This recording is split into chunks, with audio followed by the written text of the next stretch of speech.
The council room stretched wider than any stadium on Earth. Representatives from 200 species filled the curved seating rows, their bodies reflecting every possible shape that evolution could create. Some floated in specialized atmospheric bubbles. Others stood on platforms adjusted for their specific gravity needs. A few existed as pure energy, contained within crystalline structures. Ambassador Rebecca Walsh sat in the human section, her spine straight despite the uncomfortable chair designed for a species with backward-bending knees. She had learned long ago that showing discomfort gave these aliens ammunition. They already considered humans weak. No need to confirm their prejudices. High Arbiter Thulmin raised his forearms and the chamber fell silent. His species, the Torgun, had maintained neutrality for 3,000 years. They were the perfect judges. The Centennial Combat Games will commence in 30 cycles. His voice resonated through translation devices embedded in every seat. Each species may present one champion. The victor's civilization receives preferential trade routes, expanded territory rights, and a seat on the military council. The chamber erupted in excited chittering, roaring and sounds that human ears could not properly categorize.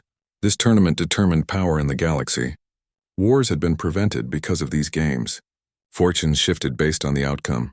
The Krellian Empire will present first, Thulmin announced. The lights dimmed. A platform rose from the floor and on it stood Gormath. Even by Krellian standards, he was massive. His scales gleamed like polished bronze armor. Each arm ended in claws that could tear through starship hull plating.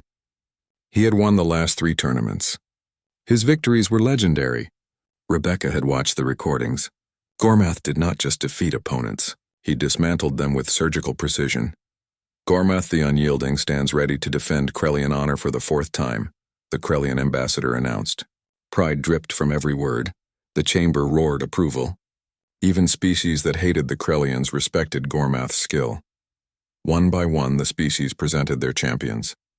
The Chitauri brought forth their hive champion, a warrior enhanced with biological weapons grown specifically for combat. Acid sacs, blade-like limbs, armored carapace that had never been cracked. The insectoid creature moved with unnatural speed, its compound eyes tracking every movement in the room. The photonic unity presented Lux, a being of pure energy who could shift between solid and incorporeal states at will. No one had ever successfully struck Lux in combat. The Yolani delegation introduced Skrell, whose blue-green skin glistened with moisture. His species had evolved in low-gravity oceans. In the reduced gravity of standard galactic environments, Skrell moved like flowing water. Fast, graceful, deadly. Rebecca counted 28 champions before Earth's turn arrived. Each one represented the peak of their species' evolution. Warriors bred or enhanced for combat. Some had trained since birth. Others were genetic masterpieces, designed in laboratories to be perfect killers. The United Earth Government, Thulmin called. Rebecca stood and walked to the presentation platform. She felt the weight of countless eyes on her. Humans were still newcomers to the galactic community. 50 years was nothing compared to civilizations that measured their histories in millions of years. Earth presents Corporal Diana Hayes, United States Marine Corps. Diana walked onto the platform. She wore her dress uniform, blue jacket with red trim. Her ribbons showed service in 3 conflicts, but those meant nothing here. She stood at 5 feet 7 inches, average for a human woman, tiny compared to most beings in this room. Her dark hair was pulled back in a regulation bun. Her face showed no emotion. The chamber remained silent for exactly 3 seconds. Then someone laughed. The sound spread like a virus. Within moments, 200 species were expressing their version of amusement. Clicks, whistles, roars, and sounds that human translation software marked as derisive laughter. "That is your champion?" A Krellian delegate shouted over the noise. "That soft creature? She looks like she might break if Gormath breathes on her too hard," another voice called out. Rebecca felt heat rise in her cheeks, but Diana's expression never changed. She stood at attention, eyes forward, hands clasped behind her back. A Marine at parade rest. Gormath himself rose from the Krellian section. He looked down at Diana, his massive head tilting in what might have been curiosity or contempt. "Human," his voice rumbled through the translators. "I admire your courage in accepting certain death. I will try to make it quick. You have my word as a warrior." More laughter rippled through the chamber. Several delegates were openly taking bets on how quickly Diana would fall. The holographic displays showed odds being calculated in real time. 10,000 to 1 against Earth's champion surviving the first round.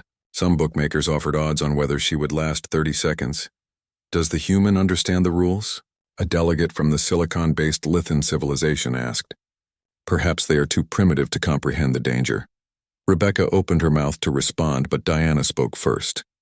Her voice carried clearly despite having no enhancement. I understand perfectly. Single combat. No weapons except natural abilities and hand-to-hand techniques. Fight until submission, incapacitation, or death. The arena environment can be adjusted for gravity and atmosphere. Each fighter gets one adjustment request per match. She can speak, someone shouted, prompting fresh waves of laughter. And she knows the rules, another voice added. How adorable. Like teaching a pet to do tricks. Thulmin raised his arms again. Enough. All champions have been presented. You have 30 cycles to prepare. Training facilities have been established on Haven's Rest. Medical teams will be standing by. May the strongest species prove their worth. The delegates began filing out, most still chuckling about Earth's entry. Rebecca heard fragments of conversation as they passed.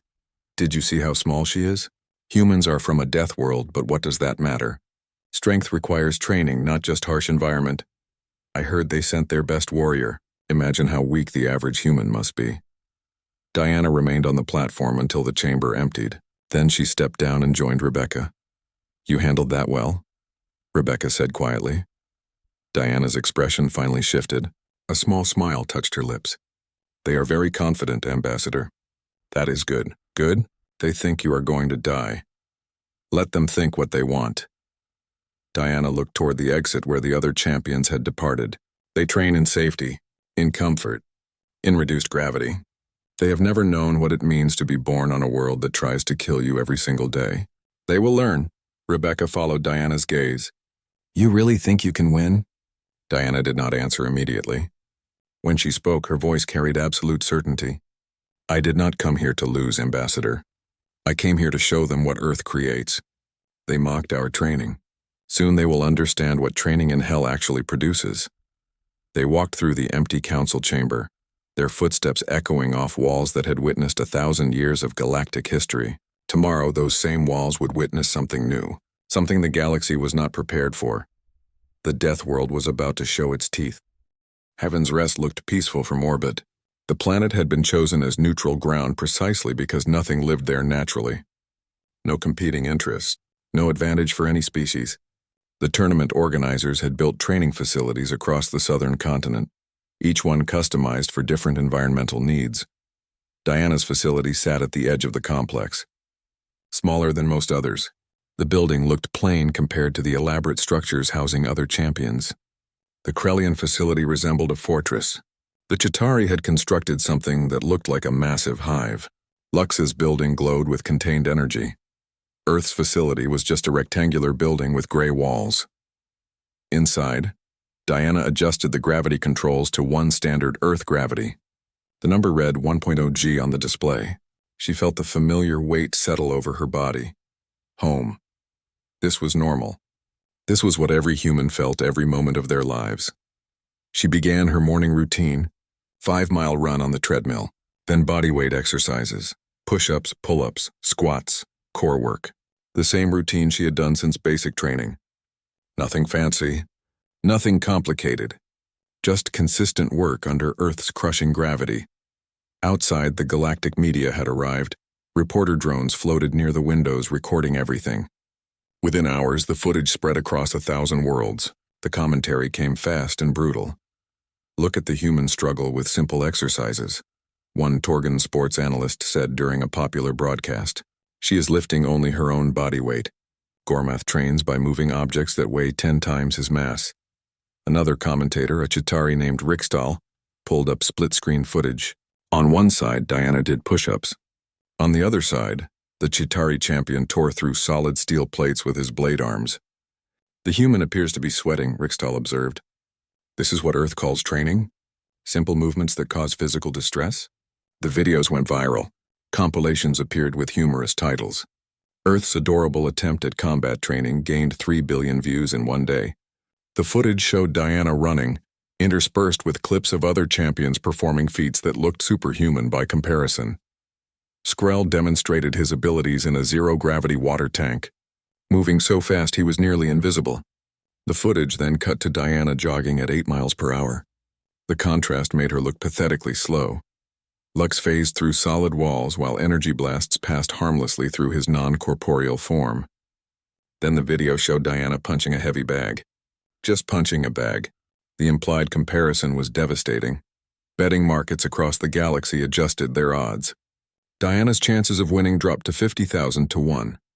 Some bookmakers started offering odds on whether she would survive the first 10 seconds of her first match. The mockery reached every corner of galactic civilization. Late-night comedy shows built entire segments around Earth's entry. Children's educational programs used Diana as an example of why Deathworld classification did not mean combat superiority. Being from a harsh environment does not make you strong, one teacher explained to a classroom of young Quellen cubs. It just means you survived. Training requires skill, technique, and proper methods. The human has none of these. Rebecca watched the coverage from Earth's diplomatic quarters. Her staff tried to shield her from the worst of it, but the mockery was impossible to escape. Every channel, every news feed, every social media platform, Earth had become the galaxy's punchline. She visited Diana's training facility on the third day. Diana was in the middle of a workout. Sweat soaked through her gray t-shirt. She moved through a complex series of combat drills, striking invisible opponents with precise movements. Rebecca watched for several minutes before Diana noticed her presence. "Ambassador," Diana said, grabbing a towel. "Did not expect a visit. I wanted to check on you." Rebecca gestured toward the windows where reporter drones still hovered. "The coverage has been difficult to watch." "I stopped watching on day 1. Diana took a long drink from her water bottle. "No point in listening to people who do not understand. They think you are going to die, Diana. The entire galaxy is laughing at us." Diana nodded slowly. "Yes, they are laughing. That is good strategy on their part. Make the opponent feel inferior before the fight begins. It is sound psychological warfare," Rebecca frowned. "You are not concerned? About their opinions?" "No." Diana walked to the gravity controls and double-checked the settings. "They see me struggle under one Earth gravity and think I am weak. They do not understand that this struggle is what makes humans strong.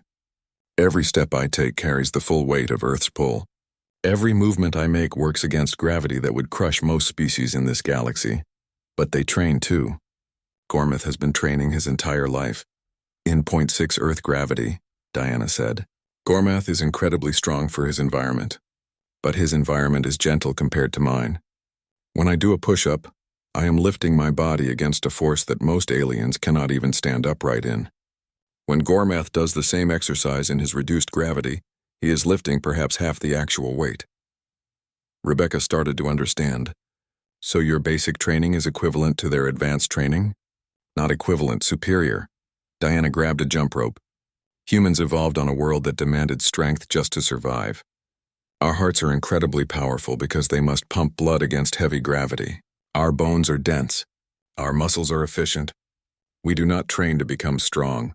We train to become efficient at using the strength Earth already gave us." She started jumping rope. Simple exercise.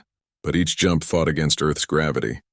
Each landing absorbed force that would shatter bones adapted to lighter worlds. "Let me ask you something, Ambassador. Have you seen footage of the other champions training in Earth gravity?" Rebecca shook her head. "Because they cannot. Most species cannot survive in one Earth gravity for more than a few minutes. The weight of their own bodies would crush their organs. Their hearts would fail trying to pump blood upward. Their bones would fracture under the stress." Diana stopped jumping and faced Rebecca directly. "They mock my training because they see me struggle. But I am struggling in conditions that would kill them. They see weakness. I see a lifetime of preparation they cannot match." A small Quellen reporter had managed to get closer to the window than the others. Pip pressed his face against the glass, his large eyes watching Diana with something that looked like curiosity, rather than contempt.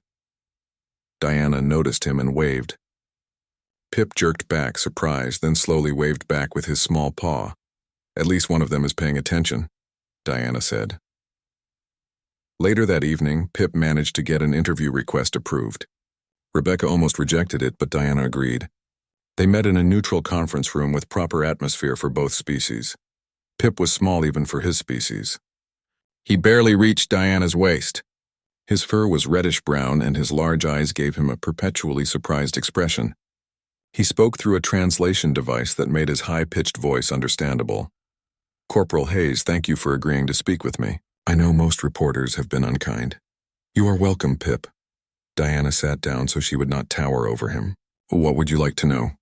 "Everyone says you cannot win. They say Earth's training is primitive. But I have been watching you for 3 days and you never stop. You never look tired." "How is this possible?" Diana smiled. "Earth is what we call a death world, Pip. Everything on my planet is more dangerous than most things in the galaxy. The gravity tries to pull you down with every step. The weather can kill you in minutes.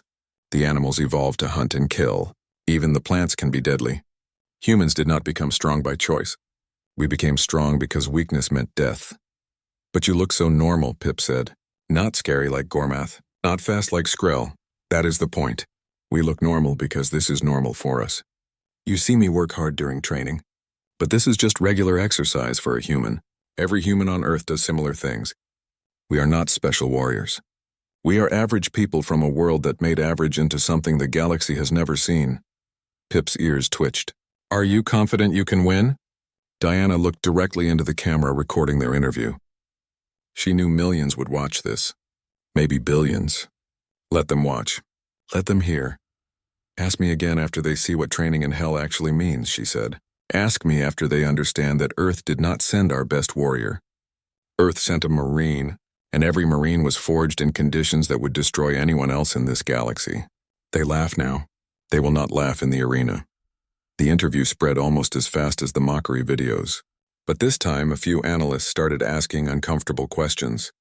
A Torgan physicist ran calculations on what it meant to live in one Earth gravity. The numbers shocked him. A Krellian military strategist pulled historical data on deathworld species. Every single one had been formidable when they joined the galactic community. But most had been herbivores or scavengers. Humans were persistence predators, hunters, warriors by evolution. The laughter did not stop, but it became less certain. A few people began to wonder if the galaxy had made a terrible mistake. Diana did not watch any of it. She just kept training. In Earth gravity. In the weight that made her strong. 3 days until the tournament began. The galaxy was about to learn a lesson it would never forget. Tournament day arrived with all the ceremony the galaxy could muster. The arena had been built specifically for these games, a massive structure that could hold 500,000 spectators. Every seat was filled. Billions more watched from across the galaxy through live feeds. The arena floor was a perfect circle, 200 meters across. The surface could shift between different materials based on combat needs. Force fields surrounded the combat zone, not to protect the fighters but to protect the audience. Previous tournaments had seen energy blasts and biological weapons that could harm spectators. High Arbiter Thulmin stood at the central podium, his forearms raised for silence. The crowd noise faded to nothing. The Centennial Combat Games begin today. 32 champions entered. Only one will claim victory. Let the first match commence. The massive display screen showed the bracket. First round, Diana Hayes versus Skrell of the Yolani people. The arena erupted in cheers. Not for Diana, for Skrell. He was favored to reach at least the quarterfinals. Fast, skilled, experienced. This match was supposed to be a formality. A quick elimination of the human so the real tournament could begin. Skrell entered from the east gate. His blue-green skin caught the light beautifully. He moved with liquid grace, his body adapted for life in low-gravity oceans. In the arena's standard 0.4 Earth gravity, he seemed to float more than walk. The crowd roared approval. Diana entered from the west gate. She wore a simple black combat uniform. No armor, no enhancements, just reinforced fabric and boots. She walked normally, each step deliberate. The crowd's reaction was mixed. Some cheered politely. Most laughed. A few stayed silent, perhaps remembering Pip's interview or the physicist's calculations. Rebecca watched from the diplomatic box, her hands gripped together so tight her knuckles were white. Beside her, other human diplomats looked similarly tense. They had all seen the footage of previous tournaments. They knew how brutal these fights could be. "Fighters," Thulmin announced. The arena is set to standard galactic gravity of 0.4. You may request one gravity adjustment each during the match. Combat continues until submission, incapacitation, or death. Do you understand? Understood, Skrell's translator broadcast. His voice sounded like water flowing over stones. Yes, sir, Diana said. Then begin. Skrell moved immediately. The speed was incredible. In the reduced gravity, he covered ground like wind across water. He circled Diana in a blur, looking for openings, analyzing her stance. Diana turned to track him but did not chase. She stood in the center of the arena, pivoting to keep him in view. Skrell struck first. He came in low and fast, a sweeping kick aimed at Diana's legs. The strike would have shattered concrete. It connected solidly with Diana's shin. Diana's leg did not move. The arena went quiet. Thousands of voices cut off simultaneously. Skrell looked confused. He had felt the impact. He knew the strike had landed perfectly, but the human had not even shifted her weight. He tried again. This time a straight punch to her shoulder, with all his strength behind it. Yolani fighters trained their entire lives to generate devastating power despite their fluid builds. Skrell had killed opponents with similar blows. Diana absorbed the hit. She rocked back slightly, then settled back into her stance. No damage, no pain visible on her face. Your turn, she said quietly. Skrell backed away, reassessing. Something was very wrong. His strikes should have caused serious damage. They had barely moved her. Diana did not pursue. She stood and waited, then she spoke clearly, her voice carrying across the suddenly silent arena. High Arbiter Thulmin, I would like to request a gravity adjustment. The crowd murmured. Was she in trouble already? Was she going to request even lower gravity to try to match Skrell's speed? What adjustment do you request? Thulmin asked. One standard Earth gravity, 1.0. For a moment, nobody reacted. The number meant nothing to most species. 0.4 was standard. 0.6 was considered high gravity. What difference could 0.1 make?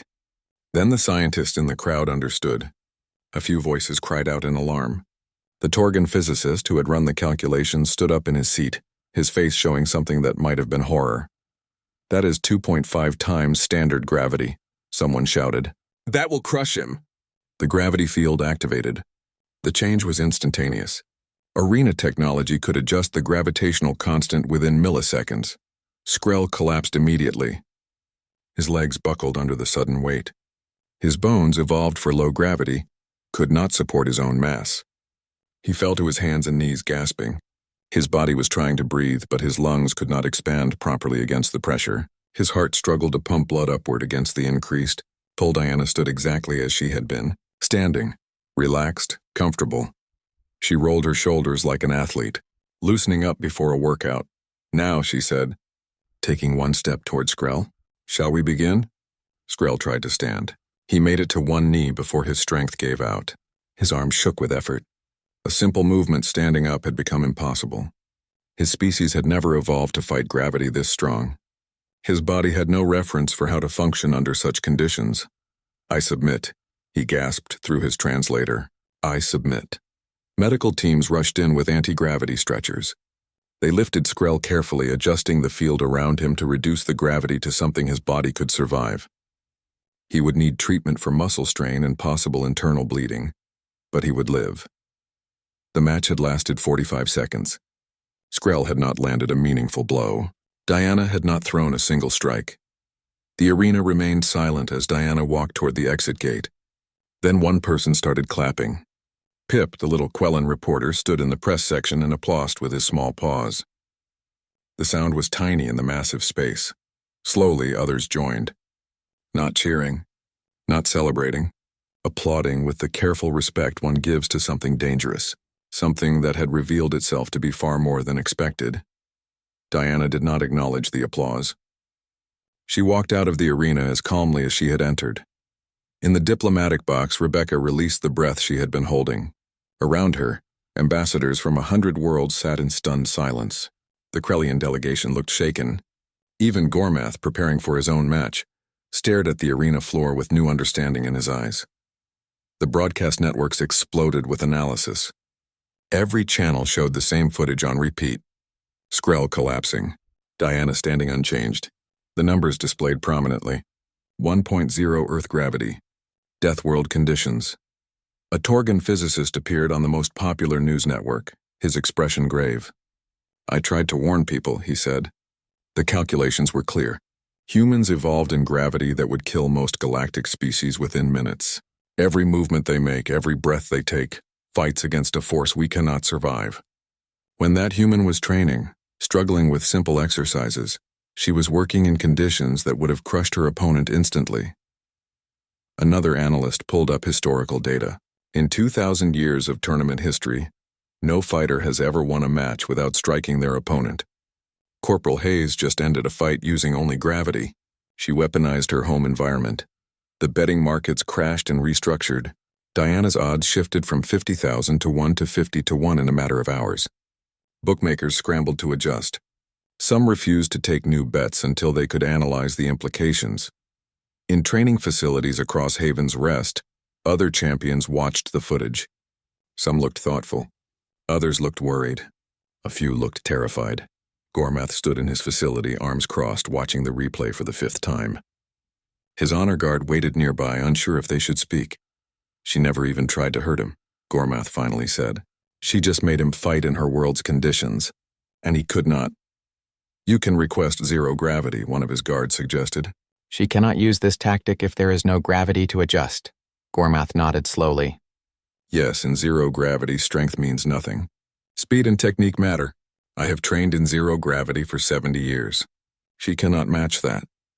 But even as he said it, doubt crept into his voice. The galaxy had underestimated the human once. They had laughed at her training. They had mocked her preparation. And she had made a quarterfinal level fighter submit without throwing a punch. What else did they not understand about Deathworlds? What else had they missed while laughing? In her quarters, Diana removed her combat uniform and ran through her post-fight routine. Stretches, cool down, hydration. The same process she followed after every training session. The fight had not even elevated her heart rate significantly. Skrell had been skilled, but his biology had betrayed him. Rebecca arrived with a tablet full of news coverage. "You are famous now. The whole galaxy is talking about you." "Are they still laughing?" Diana asked. Rebecca shook her head. "No, not anymore. Now they are afraid." Diana nodded once. "Good. Fear brings respect. Respect brings attention. Attention means they will study my next match carefully. Let them watch. Let them analyze. Earth did not send me here to hide what we are. We sent me here to show them." She looked out the window toward the arena, already preparing for her next fight. The galaxy had learned one lesson today. A Deathworld's gravity was not just an environmental factor. It was a weapon. And Diana had been wielding that weapon her entire life. Tomorrow, the next round began. The galaxy would learn that Earth's training had taught her much more than how to survive heavy gravity. They would learn what it meant to be a predator from a world that created the deadliest species in the galaxy. The medical reports on Skrell spread through official channels within hours. Muscle tears, stress fractures in his leg bones. His cardiovascular system had nearly failed. Doctors estimated he would need 3 months to fully recover, all from standing in Earth gravity for less than 1 minute. The galaxy's scientific community went into overdrive. Research teams pulled every available piece of data on Deathworlds. Universities offered emergency courses on high-gravity biology. News networks brought in experts who had studied Earth from a distance. What they found terrified them. Dr. Henla, a Torgan biologist, appeared on a major broadcast network. Her primary research focused on extreme environment adaptation. She had been one of the few scientists who had studied Earth's biology in detail. "We made a catastrophic error in judgment," she told the interviewer. "When we classified Earth as a death world, we focused on the obvious dangers.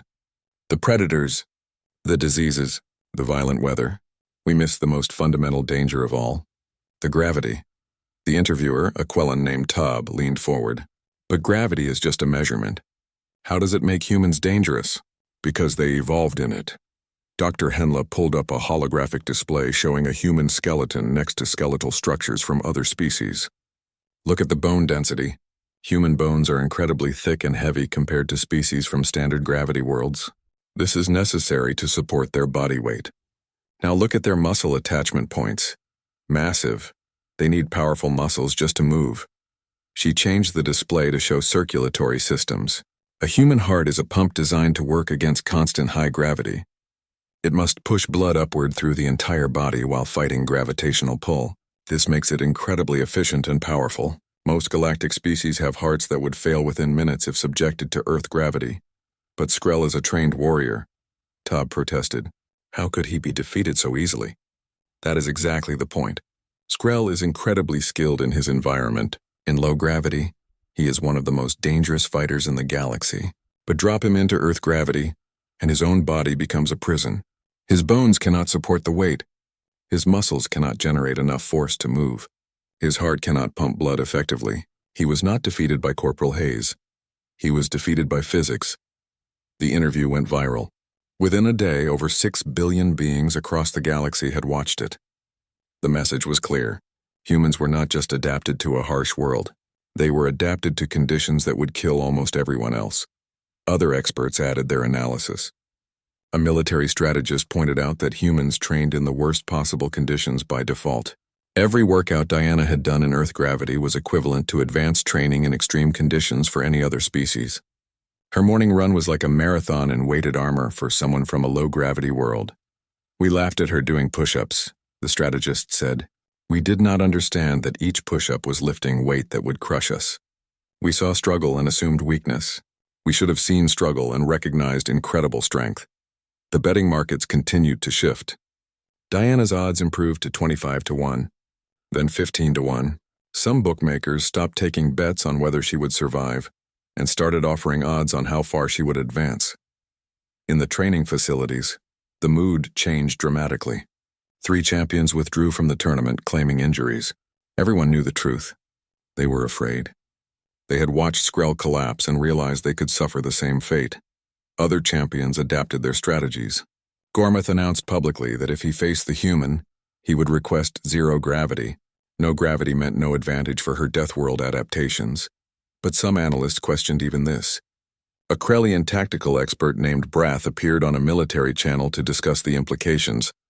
Gormath is making the same mistake we all made, Brath said. He assumes the human's only advantage is high gravity. But look at her performance. She moved normally in 1 Earth gravity while Skrell collapsed. This tells us her baseline capability is far beyond what we expected. If she can function that well in extreme conditions, what is she capable of in standard conditions? The interviewer looked skeptical. Surely in 0 gravity, Gormath's experience will matter. He has trained for 70 years. In 0 gravity designed for his physiology, Brath countered. But humans have a space program. They have orbital stations. They train in 0 gravity as part of their military preparation. We assumed they were gravity-dependent because they evolved in high gravity, but actually they train to be environment-independent. They prepare for everything. This revelation spread almost as fast as the first. Analysts pulled footage of human space programs. Astronauts moving in 0 gravity with practiced ease, military exercises in orbital environments, underwater training that simulated 0 gravity conditions. The galaxy began to understand something frightening. Earth did not train specialists. They did not breed champions for specific environments. They trained every soldier to fight anywhere, in any condition, against any opponent. Diana represented the average human warrior. Not the best, not enhanced, not specialized, just average. And average for a Deathworld was exceptional everywhere else. Rebecca met with other ambassadors in a private session. The tone had changed completely from a week ago. No more condescension. No more barely hidden contempt. Now they treated her with careful respect. The respect given to someone who might be dangerous. The Quellan ambassador, an elderly female named Tora, spoke first. Ambassador Walsh, we owe your people an apology. We underestimated Corporal Hayes. We underestimated humanity. You underestimated what Earth creates, Rebecca corrected gently. Diana is not special by human standards. She's a good Marine, well-trained, disciplined, but we have millions like her. Earth makes warriors out of necessity. Our planet demands it. A nervous silence followed. Millions like her. The implication was clear and terrifying. Earth had not sent their best fighter. They had sent a representative sample. If one average human soldier could dominate the tournament, what could Earth's actual elite warriors accomplish? What do humans want from the galaxy? Tora asked carefully. Now that we understand your capabilities, Rebecca smiled, but it was not unkind. The same thing we wanted before: trade, cooperation, peace. We did not enter this tournament to threaten anyone. We entered because it was offered, and we do not back down from challenges. Earth's history taught us that avoiding tests of strength leads to being underestimated, and being underestimated leads to conflict. But you could dominate the military council, the Krellian ambassador said. If Corporal Hayes wins, Earth gains significant power. We gain a seat at the table, Rebecca said. That is all we want. To be heard, to be respected. The galaxy has treated humans as primitive newcomers for 50 years. We let you think that because we were learning, watching, preparing. Now we are ready to take our place as equals. The meeting ended with careful diplomacy on all sides, but everyone understood the real message. Earth was not asking for respect anymore. They were taking it. In her quarters, Diana prepared for her second-round match. Her opponent was Vortul, a crystalline warrior from a silicon-based species. His body was nearly impervious to damage. He could crush metal with his bare hands. He had announced his strategy publicly. Zero gravity. 75 years of experience fighting in three-dimensional space combat. Diana read the reports on Vortul's capabilities. She watched footage of his previous matches. He was good. Very good. In zero gravity, he moved like a dancer. Graceful, precise, deadly. She smiled. They still thought she had only one trick. They still believed she was only dangerous because of gravity. Let them believe it. Let Vortul request zero gravity. Let him think he had solved the problem. Pip managed to get another interview. The little Quellan reporter had become something of a celebrity himself for being the first to take Diana seriously.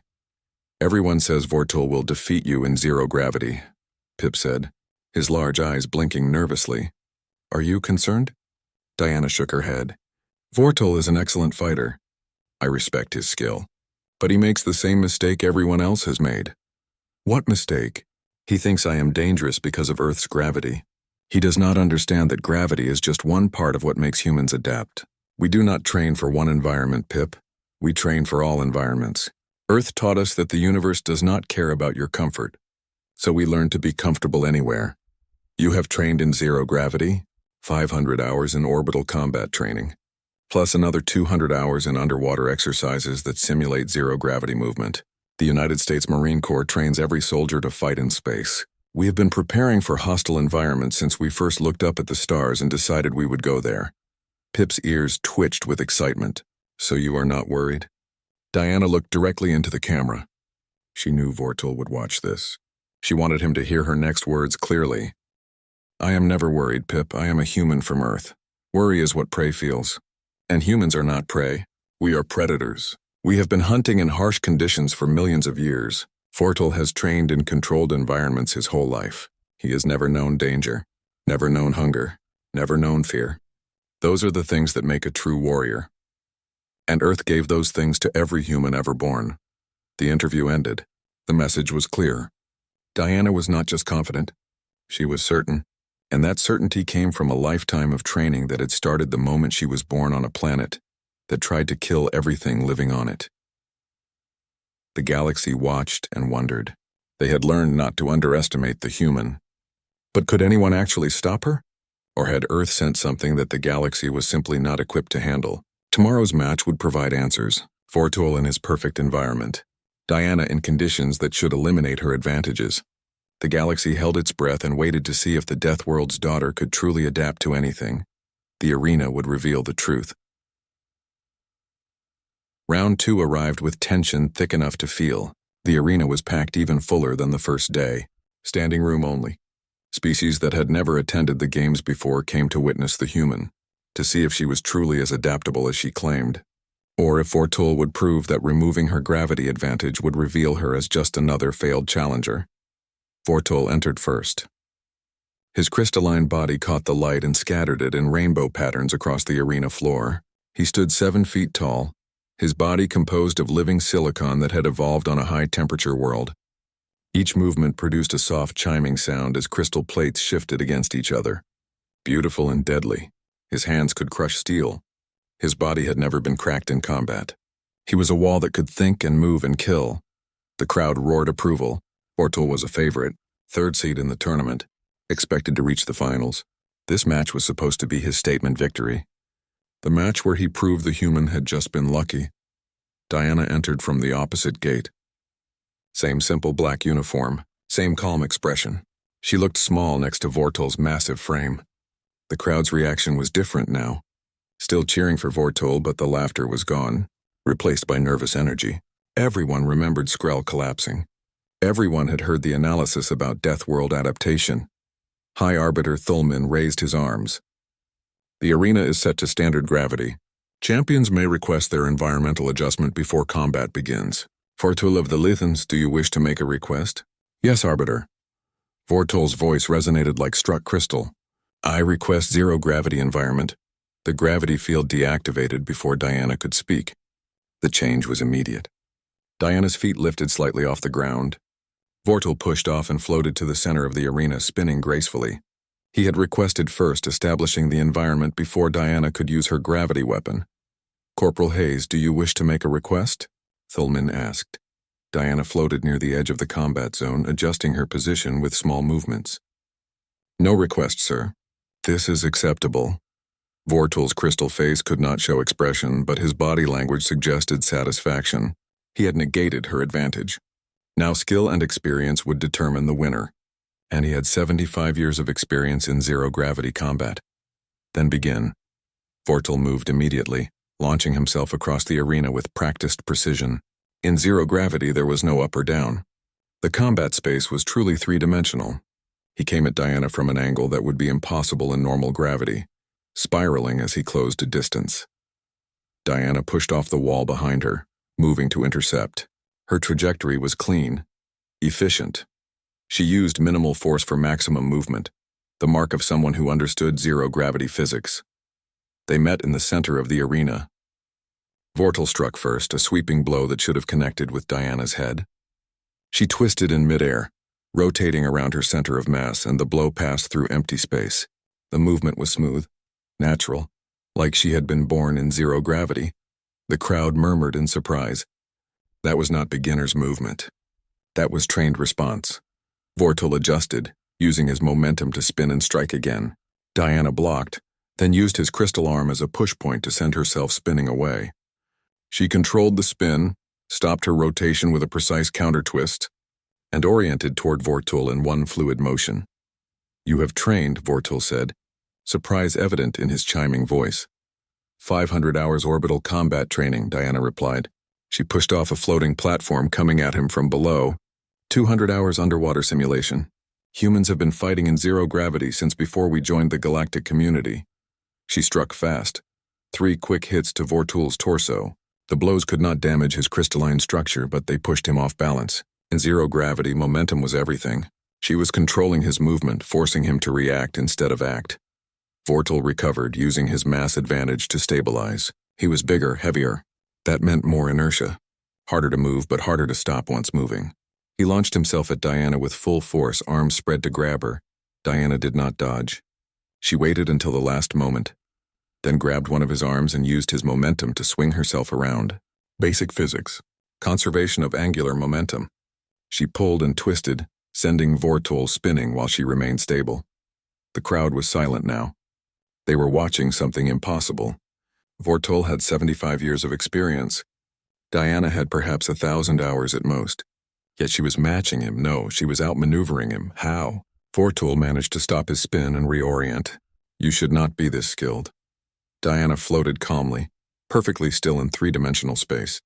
A skill that took years to master. You trained in zero gravity because it is special, difficult, a skill to master.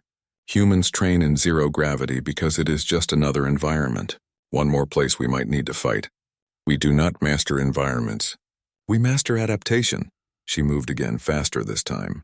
In zero gravity, the fastest path between 2 points was a straight line. But Diana did not move in straight lines. She used the floating platforms, the walls, pushing off at angles that kept Vortol guessing. He tried to track her, tried to predict her movements, but she fought like water, flowing, changing direction without warning. You studied me, Vortol said. You watched my previous matches. Yes. Diana came at him from above, striking at the joints where his crystal plates met. The weakest points in his armor. I studied every champion. I watched how you move, how you think. You are predictable, Vortal. You have fought the same way for 75 years, against opponents who trained the same way you did. Controlled environments, safe conditions, predictable opponents. She struck again, and this time something cracked. A small fracture in Vortal's shoulder joint. The first damage his body had taken in the tournament in years. I trained in chaos, Diana continued. Her voice was calm, almost gentle, like a teacher explaining a lesson. Humans train by being dropped in unfamiliar situations and forced to adapt. We do not practice perfect technique in perfect conditions. We practice survival in the worst possible circumstances. You train to be excellent in zero gravity. I trained to survive anywhere. Vortal tried to grab her using his reach advantage. Diana was ready. She caught his arm, planted her feet against his chest, and pushed. Hard. The force sent Vortal tumbling backward while Diana used the same push to propel herself to a stable platform. The crystalline warrior crashed into the far wall, his body ringing like a broken bell. He tried to recover, but Diana was already moving. She came at him with relentless precision, striking the same shoulder joint again and again. Each hit widened the crack. Submit, she said. I do not want to permanently damage you. I am Vortal the Unbreakable, he said, but his voice wavered. The confidence was gone, replaced by the first fear he had felt in decades. I cannot be broken. Everyone can be broken, Diana said softly. Earth taught me that. The universe does not care about our pride. Submit with honor, or I will break that shoulder completely. Vortal hesitated. 75 years of victory. His reputation, his pride, all of it hung in the balance. Then he felt another strike land on the damaged joint. The crack spread. Pain shot through his crystalline nervous system. A few more hits and the joint would shatter completely. Months of healing. Maybe permanent damage. I submit, he said quietly. The gravity field reactivated slowly, lowering them both gently to the arena floor. Medical teams moved in to examine Vortal's shoulder. The damage was significant but repairable. He would fight again. Diana landed smoothly, adjusting to the sudden return of gravity without effort. She walked over to Vortal and offered her hand. You fought with honor. Thank you for the match. Vortal looked at her hand for a moment, then took it. His crystal fingers were gentle, careful not to crush her human bones. You are not what we expected, human. No one ever is, Diana said. That is the first lesson Earth teaches. Never assume you know what someone is capable of. The crowd erupted. Not laughter this time. Not polite applause. Real cheering. They had witnessed something extraordinary. A human with a tiny fraction of Vortal's experience had defeated him in his perfect environment. Using skill. Using adaptation. Using the one advantage that could not be trained away. She had learned to survive anything. And survivors, when properly trained, became something the galaxy had never seen before.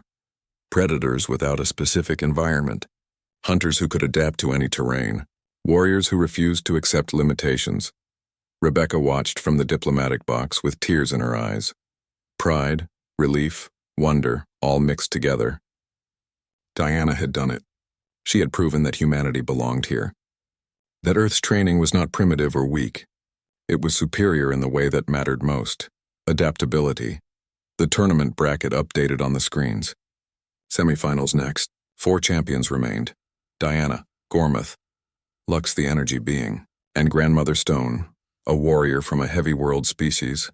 The galaxy watched and finally understood. The mockery had been based on ignorance. They had laughed at Earth's training without understanding what it created. Humans who could function in any environment, who could adapt to any challenge, who refused to quit regardless of the odds. Diana walked out of the arena to thunderous applause. She did not wave or celebrate, just walked calmly the same way she entered, a Marine who had completed her mission and was preparing for the next one, because the real test was coming. Gormath waited, and unlike the others, he would not underestimate her.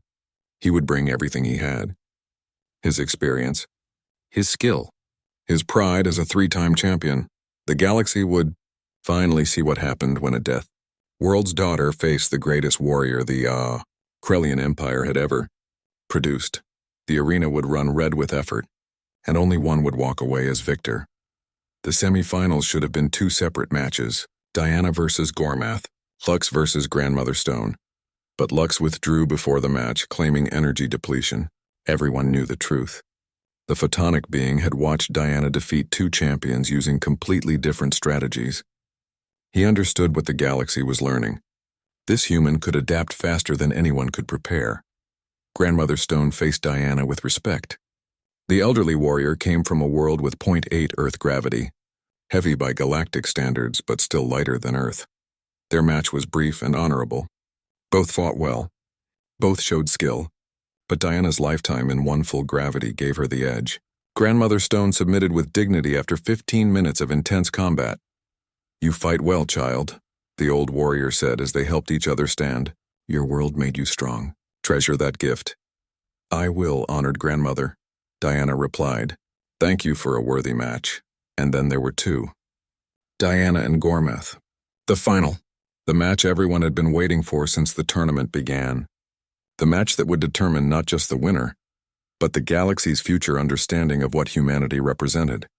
The arena filled to absolute capacity, every seat taken, every viewing screen across 1,000 worlds tuned in. Billions watched. This was history happening in real time.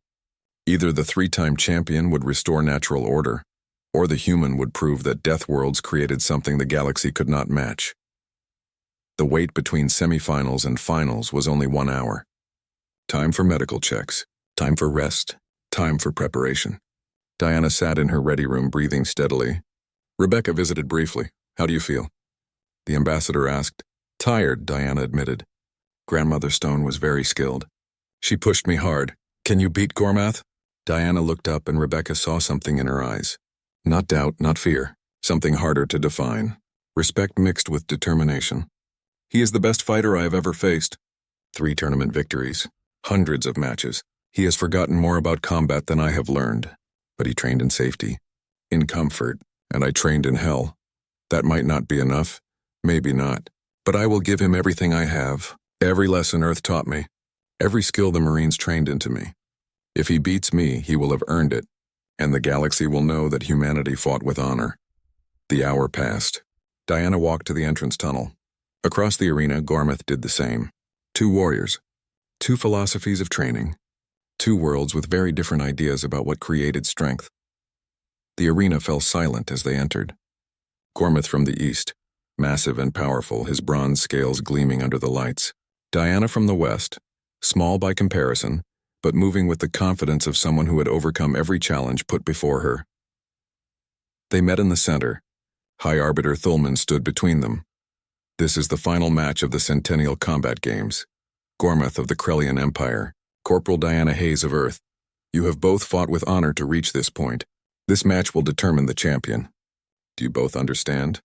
"I understand," Gormath said. His voice was respectful now. No mockery. No arrogance. He had watched Diana's matches. He knew what she was capable of. "Yes, sir," Diana said. "Then take your positions. Standard gravity will be set. You each have 1 environmental request available. Gormath, as higher seed, you may request first." Gormath looked at Diana for a long moment. "I request no change." 0.4 standard gravity is acceptable, the crowd murmured in surprise. He was not requesting 0 gravity, not trying to negate her advantage. He was meeting her in neutral ground. A show of respect from a warrior who understood that true strength needed no special conditions. "Corporal Hayes?" Thulman asked. "No request needed, sir."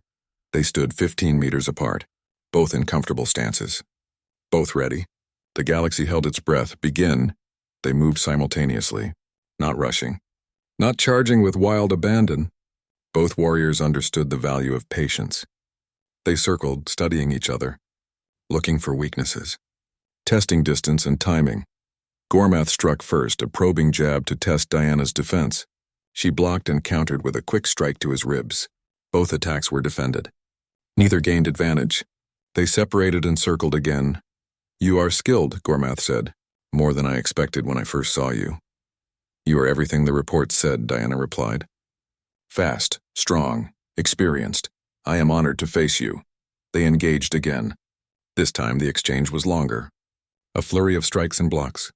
Gormath used his reach advantage, keeping Diana at distance. She worked inside when she could, targeting joints and soft points between scales. Neither gained clear advantage. Both were too skilled. Minutes passed. Both fighters began to show signs of effort. Gormath's breathing increased slightly. His movements remained precise but required more energy. Diana's uniform was soaked with sweat.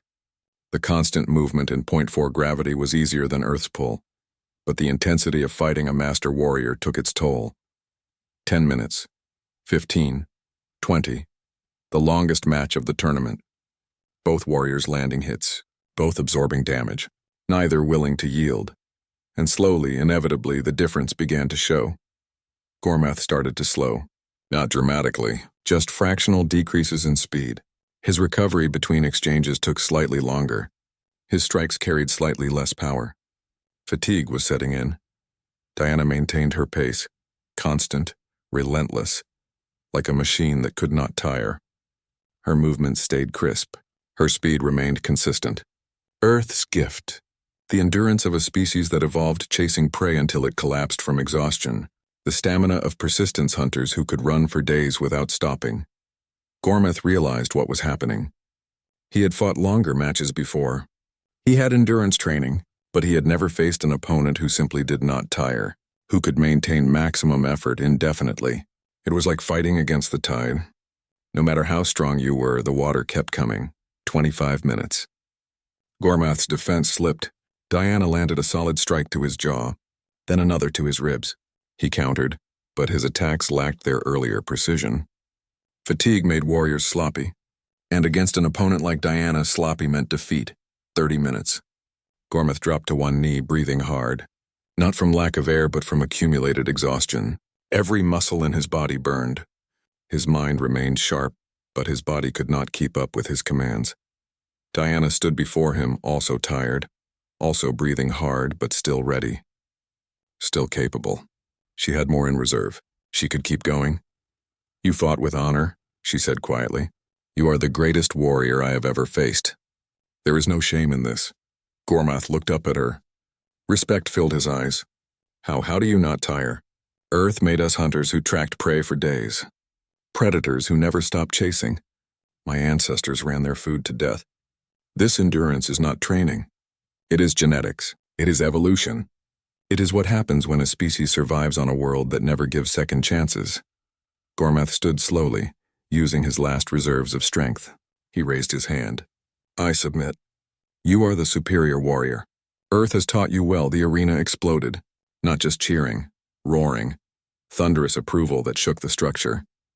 Beings from 1,000 worlds witnessed something that had never happened before. A newcomer species winning the Centennial Games on their first attempt. A human defeating the greatest champion the Krellians had ever produced. Diana helped Gormath to the medical station. They walked together, two warriors who had given everything in pursuit of victory. The crowd's applause continued. This was not mockery or political maneuvering. This was genuine respect for both fighters. High Arbiter Thulmin raised his arms for silence. It took several minutes for the crowd to settle. The Centennial Combat Games have concluded. The champion is Corporal Diana Hayes of Earth. Let all species recognize humanity's place in this galaxy. Let none forget what we witnessed here. Earth has proven itself worthy of respect. The formal ceremony followed. Diana stood on the champion's platform while medals were awarded. Trade agreements were signed. Territory rights were granted. Earth gained its seat on the military council. All the political outcomes that came with victory. But the real victory was simpler. The galaxy had learned. Deathworlds did not create weak species. They created survivors. And survivors, when given proper training and purpose, became something extraordinary. Rebecca stood with the other ambassadors as Diana gave her brief acceptance speech. The human delegation was small, only a dozen diplomats and support staff. But they stood tall now, proud, respected. Diana's speech was short, simple, very human. "I did not win this tournament alone. I won because Earth taught me to survive, because the United States Marine Corps taught me to fight, because every human who ever lived on our harsh world contributed to the genetics and culture that made me possible. I accept this honor on behalf of all humanity. We did not come to the galaxy seeking conflict. We came seeking cooperation. But we will never back down from a challenge. That is what Earth taught us." "Thank you." The galaxy applauded, not because they feared humanity, but because they finally understood. Humans were not conquerors. They were survivors who had learned to thrive anywhere. And that made them valuable allies and dangerous enemies. The tournament ended. Life returned to normal across the galaxy. But everything had changed. Humans were no longer dismissed as primitive newcomers. They were recognized as equals. As warriors. As survivors from a world that had forged them into something unique. Diana returned to Earth 3 weeks later. She declined offers to stay and train alien warriors, declined offers of fame and fortune. She went back to her Marine unit, back to training in Earth's gravity, back to being one soldier among millions, each of them capable of what she had done. Because Earth did not create one champion. Earth created a species of champions. Every human carried the same genetics, the same adaptations, The same potential. Diana had not been special. She had been average. And average for Earth meant exceptional everywhere else. The galaxy learned its lesson. Never mock what you do not understand. Never dismiss training born from suffering. Never underestimate a Deathworld's children. They had laughed at Earth's training. Until she entered the arena. Then the laughter died. And respect was born. Diana Hayes went back to her life. Just another Marine. Just another human.